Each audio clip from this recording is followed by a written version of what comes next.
आप जानते हैं, मैंने अभी हाल ही में एक न्यूज पढ़ी थी जिसमें बहुत ही सीरियस इशू के ऊपर सदगुरु ने क्वेश्चन उठाया था। हेडिंग देखने से मुझे वो इतने इंटरेस्टिंग तो नहीं लगी, लेकिन जब मैंने उसे पढ़ना शुरू किया तो मैं सच में उसे सोचने पर मजबूर हो गया था। सदगुरु का ये कंसर्न सॉइल को लेके था, यानी कि हमारी मिट्टी। ये टॉपिक मेरे चैनल के जॉनर से हटके है, लेकिन फिर भी मैं इस पर सिर्फ अवेयरनेस फैलाने के मोटिव से वीडियो बना रहा हूँ। इस टॉपिक का पूरा क्रेडिट सदगुरु और अभी एंड न्यू को जाता है। अच्छा, अगर मैं आपसे ये कहूँ कि हमारी मिट्टी मर रही है तो शायद आप मेरी बात का यकीन नहीं करेंगे, क्योंकि मिट्टी कोई जीव थोड़ी ना है। ये सच है कि हमारी मिट्टी कोई जीव नहीं है, लेकिन ये घर है करोड़ों माइक्रो ऑर्गेनिजम्स का। आपको ये जानकर हैरानी होगी कि सिर्फ एक मुट्ठी सॉइल में 8 से 10 बिलियन माइक्रो ऑर्गेनिजम्स पाए जाते हैं, और इन्हीं माइक्रो ऑर्गेनिजम्स की वजह से हम कोई भी फसल उगा पाते हैं, फिर चाहे वो गेहूं, चावल या दाल ही क्यों ना हो। लेकिन धीरे धीरे ये माइक्रो ऑर्गेनिजम्स खत्म हो रहे हैं। अब इसके पीछे क्या रीजन है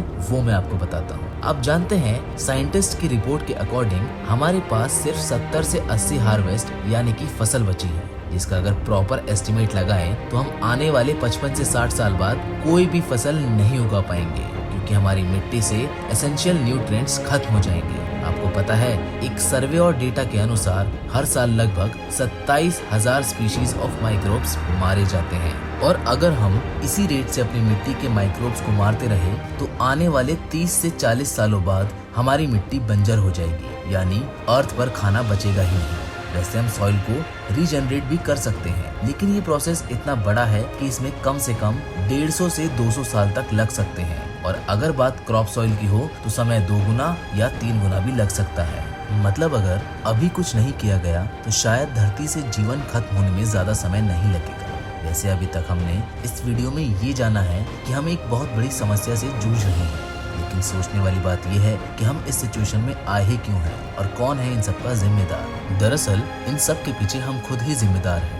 बढ़ते इंडस्ट्रियलाइजेशन, केमिकल यूसेज और जंगलों का कटना, सब चीज इसके लिए जिम्मेदार है। अच्छा, आपने कभी ये नोटिस किया है कि इंडिया में धूल भरी आंधियां या धूल काफी ज्यादा उड़ती है, जबकि वेस्टर्न कंट्रीज में ऐसा बहुत कम होता है। तो क्या इसका मतलब ये है कि वहाँ मिट्टी नहीं है? नहीं, इसके पीछे एक बहुत बड़ा साइंटिफिक रीजन है। हमारे इंडिया के क्लाइमेट को पूरी दुनिया में सबसे अच्छा क्लाइमेट माना जाता रहा है रहने के लिए। यहाँ एवरेज सर्दी, गर्मी के साथ एवरेज बरसात भी होती है, और इसी बरसात की वजह से हमारे यहाँ धूल भरी आंधियां चलती हैं, क्योंकि बरसात के बाद मिट्टी ढीली पड़ जाती है और उसे बांधने के लिए पेड़ों की जरूरत पड़ती है, जो कि एक नेचुरल प्रोसेस है। लेकिन बढ़ते सीमेंट के जंगलों की वजह से हमारी मिट्टी ढीली हो गई है, जिसमें एसेंशियल न्यूट्रिएंट्स बचे ही नहीं हैं, और इसी वजह से माइक्रोब्स मारे जाते हैं। आप जानते हैं, यूनाइटेड नेशंस के अकॉर्डिंग हम हर 5 सेकंड में एक फुटबॉल ग्राउंड के बराबर सॉइल को डिस्ट्रॉय कर रहे हैं। पहले के जमाने में किसान क्रॉप रोटेशन की टेक्निक को यूज किया करते थे, जिसकी वजह से सॉइल को रिकवर होने का समय मिल जाता था। वो ऐसे क्रॉप्स को हार्वेस्ट करते थे जो सॉइल से अलग अलग न्यूट्रिएंट्स इस्तेमाल करते थे।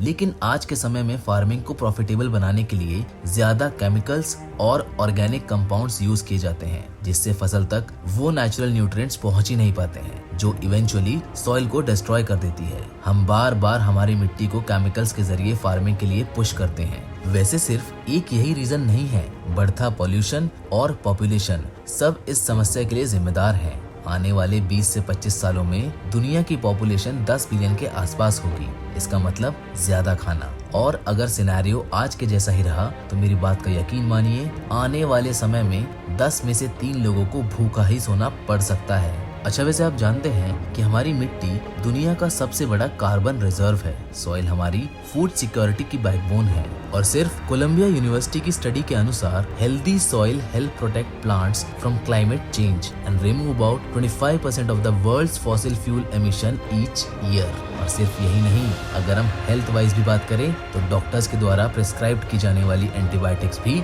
इन्हीं सॉइल माइक्रोब से ऑब्टेन की जाती है। सॉइल एक कंप्लीट इकोसिस्टम है। ऐसे न जाने कितने सारे फायदे मैं आपको सॉइल के गिनवा सकता हूँ, लेकिन अभी फिलहाल हमारी प्रायोरिटी इस समस्या का हल ढूंढने की होनी चाहिए। इसीलिए हमें आज से ही इनिशिएटिव्स लेना बहुत जरूरी है। अकॉर्डिंग टू सदगुरु, हमें प्रॉपर प्लांटेशन टेक्निक्स का इस्तेमाल करना चाहिए, जो कि हमारी वर्ल्ड पॉलिसी डिक्लेयर भी होनी चाहिए। और अगर सच में ऐसा होता है तो आप मेरा यकीन मानिए, आने वाले कुछ ही सालों में आपको फर्क दिखना शुरू भी हो जाएगा। 65 साल की उम्र में सिर्फ यही मैसेज देने के लिए सदगुरु लंदन से लेके कावेरी बेसिन तक एक मोटरसाइकिल राइड करने जा रहे हैं। उनका ये सफर 30,000 किलोमीटर लंबा होने वाला है।